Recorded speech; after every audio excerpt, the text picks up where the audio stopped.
Bienvenue dans mon Draw My Life, Draw My Internship. Enfin, en français, dessine ton stage.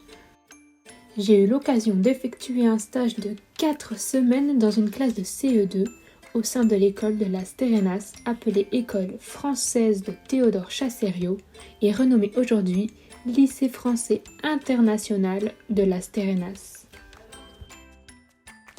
Cette école se situe en République dominicaine, plus exactement dans la péninsule de Samana et dans le petit village Las Terrenas. Elle appartient au réseau AEFE. AEFE, c'est une agence pour l'enseignement français à l'étranger.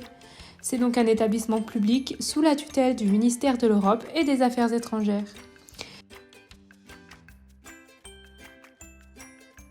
C'est une école avec 2 cultures et 3 langues, le français, l'espagnol et l'anglais. L'enseignement de ces 3 langues commence dès la maternelle. Elle accueille 175 élèves avec plus de 20 nationalités différentes. Les classes sont à petit effectif, environ 15 élèves par classe, de la maternelle au lycée. Elle dispose d'une classe d'intégration pour les élèves non francophones. Cette classe permet l'apprentissage du français grâce à un professeur spécialisé en français langue étrangère appelé FLE. L'école dispose des classes avec un enseignement de Centre national d'éducation à distance, c'est-à-dire le CNED.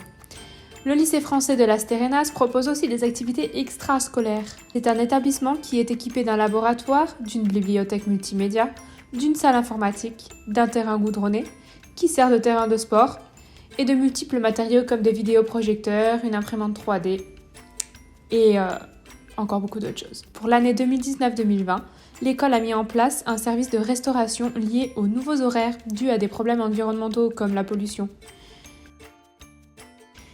J'ai eu la chance de pouvoir faire plusieurs prises en main dans la classe de CE2 durant ces 4 semaines de stage. Certaines ont été sans le professeur référent et d'autres en présence de celui-ci.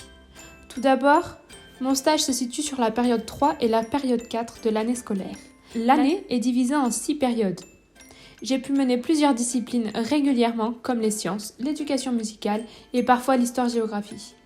Le temps de responsabilité était à la journée, c'est-à-dire que je prenais la classe en main pendant une journée entière. J'ai eu la classe en main au total 5 jours entiers, dont 3 consécutifs et quelques heures en plus chaque semaine. La classe de CE2 est composée de 16 élèves avec 3 élèves en FLE, dont un avec les troubles autistiques. Les élèves en FLE ne rejoignaient la classe qu'à partir de l'après-midi, de 14h15 à 16h, soit les 2 dernières heures de classe de la journée. Ils sont en classe de FLE le reste du temps. La classe avait lieu de 10h à 16h. Les matinées étaient semblables avec très souvent 1 heure de mathématiques suivie de 2 heures de français. C'est les après-midi qui variaient, sauf pour les premières heures qui étaient quasiment toujours un cours de langue. Il y avait 2 heures par semaine dédiées à l'APC. L'enseignant prenait 4 ou 5 élèves à part pour travailler sur des notions de français ou de mathématiques mal maîtrisées. Durant ce temps, les autres élèves avaient soutien en anglais ou une classe de danse. Ils apprennent la bachata, la danse typique du pays. À la semaine, les élèves ont 5 heures de mathématiques, 10 heures de français, 4 heures d'anglais, 3 heures d'espagnol, 2 heures d'éducation sportive, 1 heure d'histoire-géographie, 1 heure de sciences, 1 heure d'éducation musicale, 1 heure d'art visuel, 1 heure d'éducation morale et civique et 1 heure de danse. La classe est aménagée d'un coin bibliothèque pour les élèves ayant terminé leur travail plus rapidement que les autres. Ils peuvent venir lire un livre avec l'accord de l'enseignant.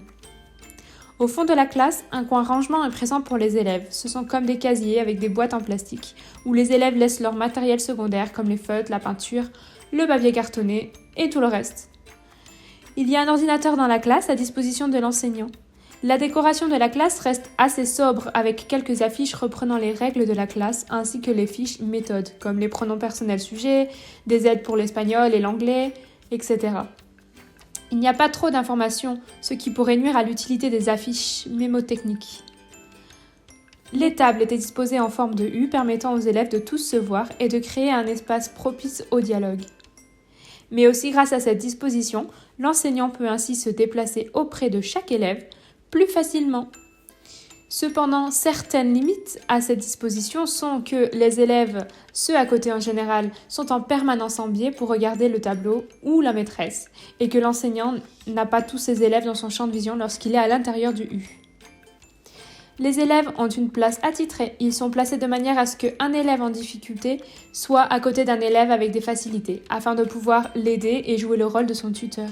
Cela permet l'entraide et favorise l'apprentissage des élèves en difficulté. Lorsque les élèves les plus avancés avaient terminé leur travail, ils passaient aider ceux qui en avaient besoin. Pour changer d'une discipline à une autre, s'il n'y a pas de récréation entre ces deux disciplines, l'enseignante avait mis en place des étirements dirigés par des volontaires. Cela permettait de visualiser le changement de tâche et permet aux élèves de se vider la tête, parce qu'après un cours de maths, il y en a besoin.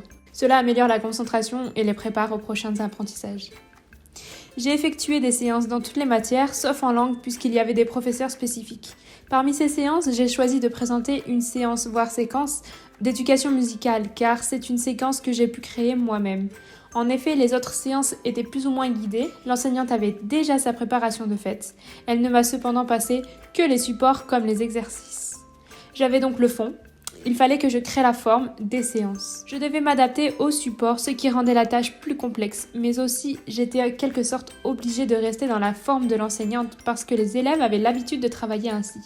Changer les habitudes des élèves pour peu de temps déstabiliserait les élèves.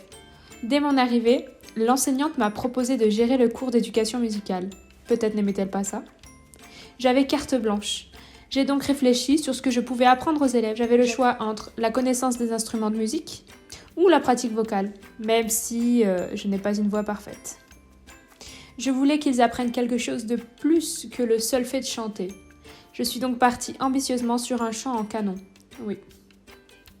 Au cycle 2, l'élève poursuit le développement de sa sensibilité artistique et de ses facultés d'expression. L'élève va chanter en portant attention à la justesse mélodique, la précision rythmique, la puissance de sa voix, la respiration et l'articulation.